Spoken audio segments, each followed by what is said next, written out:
Hey, what's up, dudes and dudettes? Brad the Fixologist here. We're going to go over to my neighbor's house. I've got to take him to a doctor's visit and also take a look at his stove while we're over there. Got our first snow a couple days ago, and then we got a second snow last night. Hasn't really stuck though. Can't fully test my new snow blower yet. Did find this in the garbage this morning though. Another little feather light. And we're gonna have to do some work on my Jag soon. It's got some issues. Knock knock. Okay, so we're in my neighbor's kitchen here, and this is his stove that's been malfunctioning. This is a GE Profile. Not sure exactly what model. I think I looked it up the other day and found the exact model and found the error codes.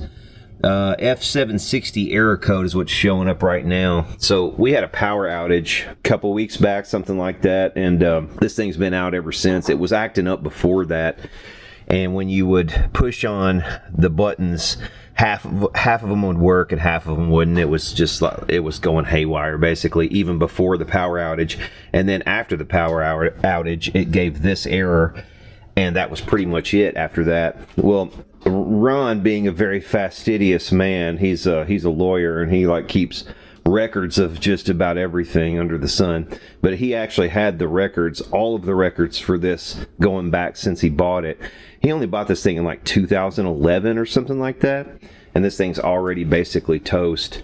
And apparently he had this problem in the past because he had on his notes, and I'll show those on the screen there, he had this error F760 written in the past. So I think this thing had done this very thing at some point in the past, and I think under warranty GE already fixed it once.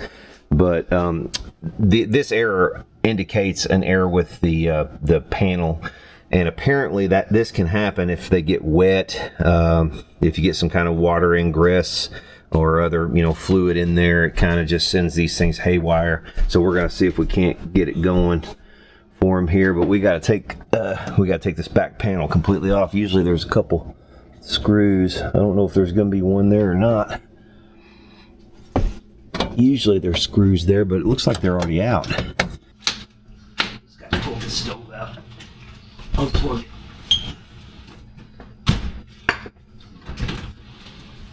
You said you already ate? Yeah. Okay.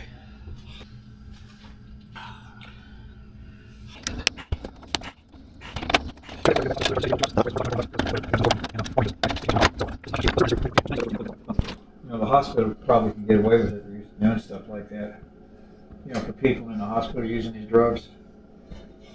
I've never heard of a pharmacy running any kind of drugs through Medicare Part B. So have at it.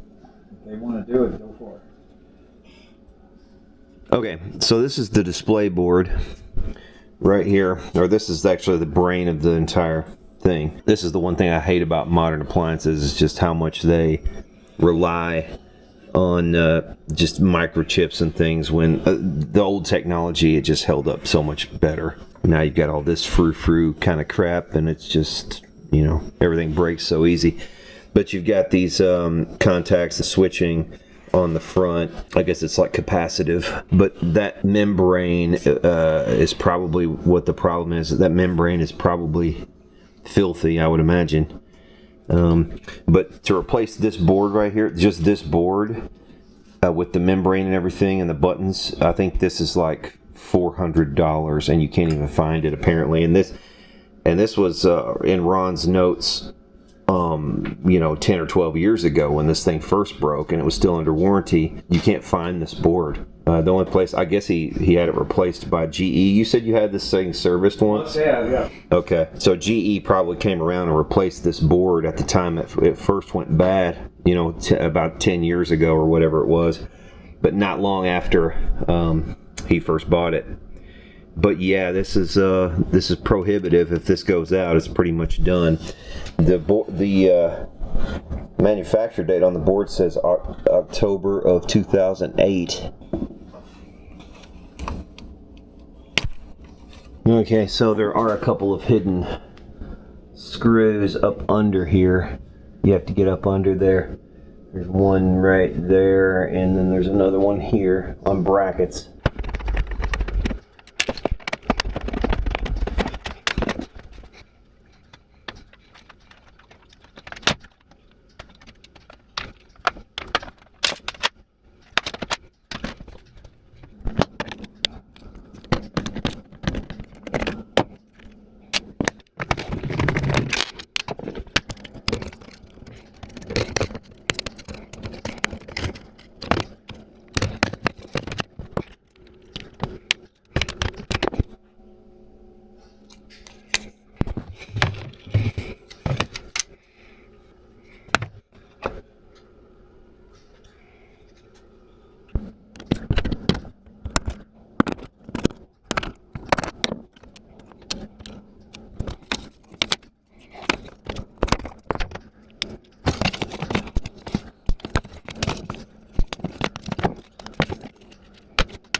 Aha. Okay. Here, this is definitely the issue. I can see all kinds of like grease, sticky, grease and stuff here. For sure. So some of the stickiness that I felt on this board was from the conformal coating that's on the PCB, and it's really thick on these GE machines and just really nasty. But I tried to clean some of this off later on, and the conformal coating was even coming off these boards. So these are really nasty boards to try to clean up. So the first thing I try out here is some 91% isopropyl alcohols, and I just basically dump it all on the board and try to get off as much of the grease and the stuck-on grime as I can. It's best to do this in the sink so you don't have to worry about spillage. But you can see some of the discolored areas there, some of that yellow stuff. I don't know if that was discoloration or if that was indeed, like some stuck-on grease or whatever that had made its way in there. I think it was a little bit of both. But the conformal coating on this board is so bad. And by conformal coating, I mean the coating that they put on at the factory over the PCB. It's so thick and so sticky and nasty, especially after it ages, that it just doesn't seem to age very well. And I think that actually speeds along the process of these boards going out. I think it would have been better if they just left the conformal coating off of this board, if I'm honest. Here I'm scrubbing it. I'm not scrubbing it as hard as it seems. I know it seems like I'm really going to town on it, but in fast forward it seems that way. But I was actually going fairly light, but I was trying to get as much of that grime that I was seeing off of there as possible. And yeah, washing a board like this is fine. You just got to wait a while before you try to reinstall it. You have to make sure that every little nook and cranny is completely dry before you reinstall it. And I did wait, I think, an entire day before I ended up coming back and doing this, if I recall correctly.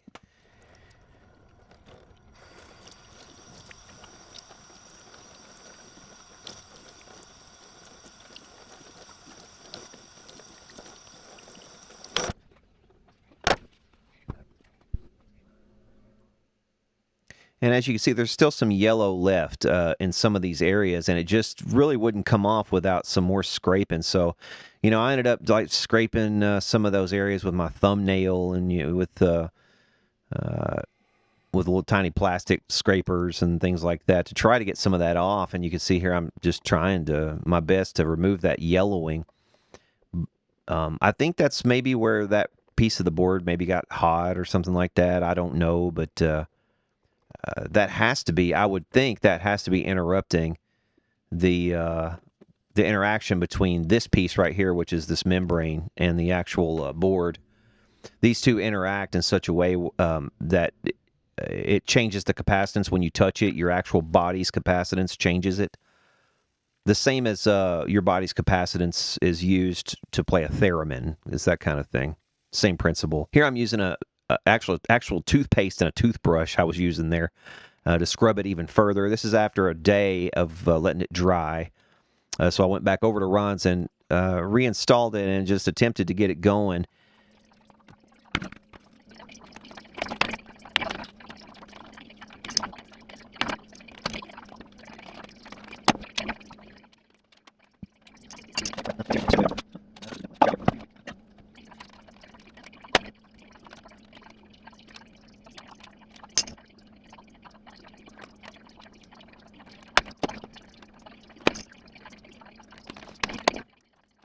Okay, so here we finally are turning this thing back on, and at first it looks kind of promising. Everything comes up and it looks like it's gonna self-test. All the lights came on and it blinks the clock.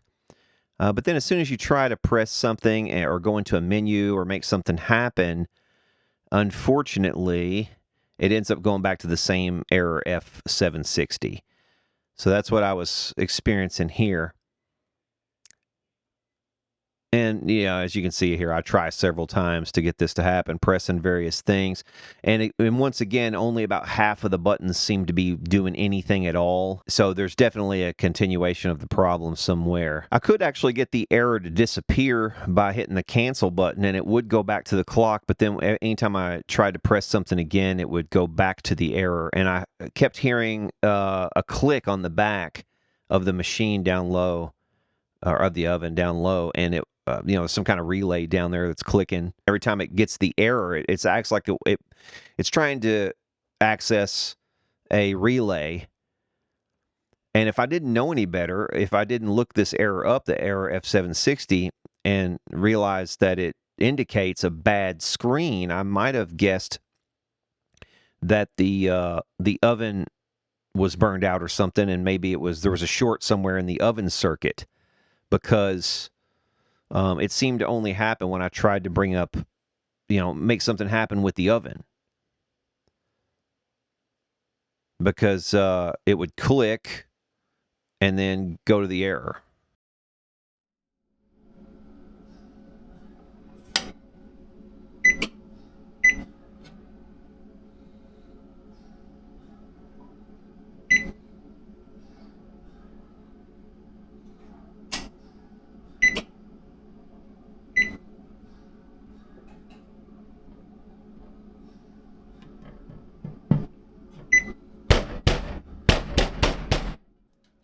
So the more I played with this thing, the more I was able to get certain functions to start working, like the oven lights, and it looked like the pizza function was going to try to work.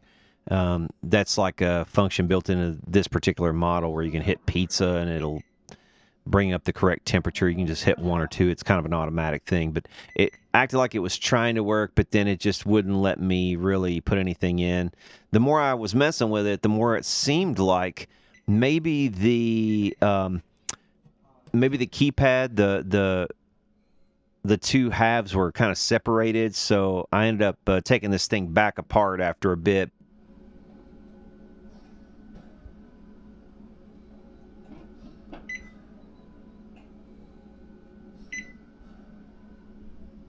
I'm going to start an Instacart order that I'll do tomorrow. So clearly some of the buttons are working just fine while others were not, which indicated to me there's some kind of disconnect between the outer membrane and the actual board itself. So I ended up taking this thing back apart, and sure enough, there was a disconnect. There are some screw holes on the back that were not being used on this panel, so I decided to try to put some screws in there to force those two pieces together a little more closely, and it did help a little bit, but it didn't completely fix the problem. This board, I think, has probably been off of here before, because this down here, and I did not do this, these little clips, you see that little black piece of plastic that's hanging down there, and that hole that's underneath it, I think that's broken off. I think. Because it just kind of abruptly terminates there, and then there's a hole that looks like something would have slipped into. Without something back in that, this thing just can move away from the pad. So I don't think that's correct. So what I'm doing is I sourced a couple of screws to kind of help keep those together.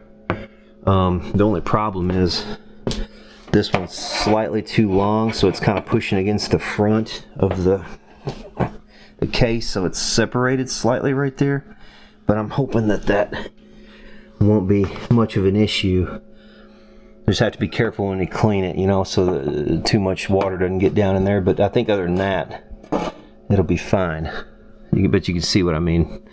So I gotta get another one on this side, because it was acting like it was trying to work, but it was like these two pieces, the back board and that front touchpad were pulling away from each other.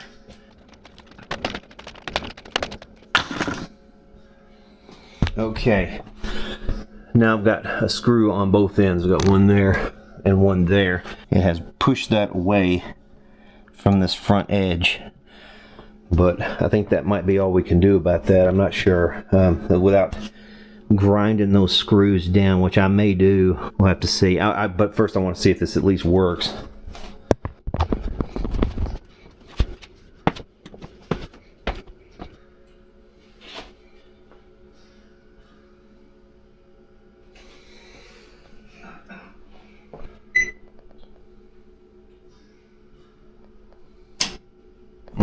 See, back to this. Whoa.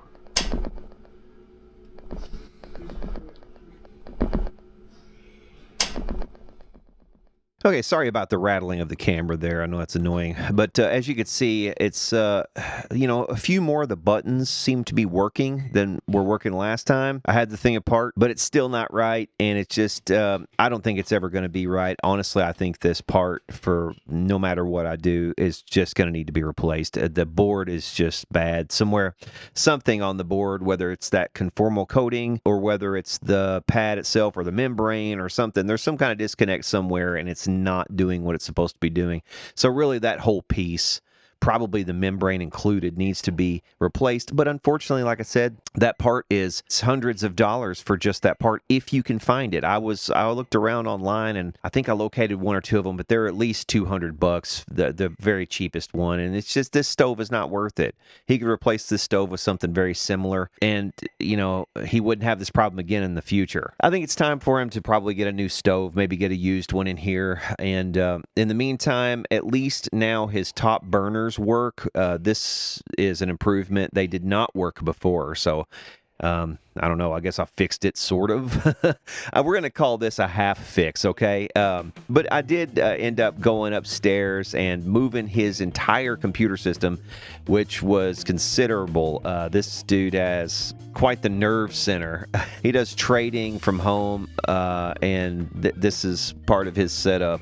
I thought I'd go ahead and show you this footage just for the fun of it, so enjoy. But yeah, for now, this will do it for the fixes over at my neighbor Ron's house. Cool dude, but unfortunately, a lot of his stuff is just kind of getting old and in need of repair. So we'll do what we can for Ron's appliances and try to get him going. He's also got a washer that needs some repairs, so we might do a video of that in the future. But for now, we'll see y'all later.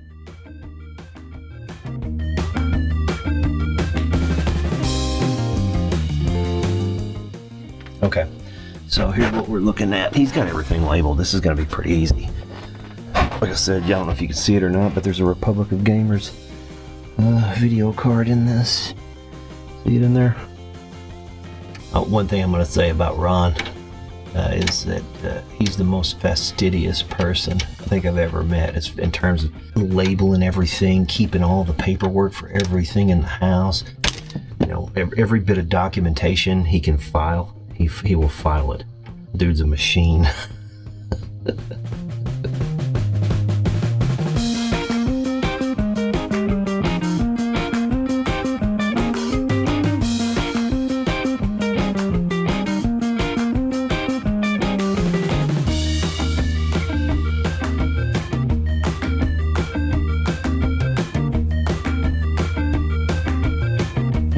I guess I'll do that. There's an old compact computer with a Pentium 4 for Windows XP Presario 6000. Wow, this is a blast from the past. Check out these old Crown amps too. Integrated circuit stereo console. Wow.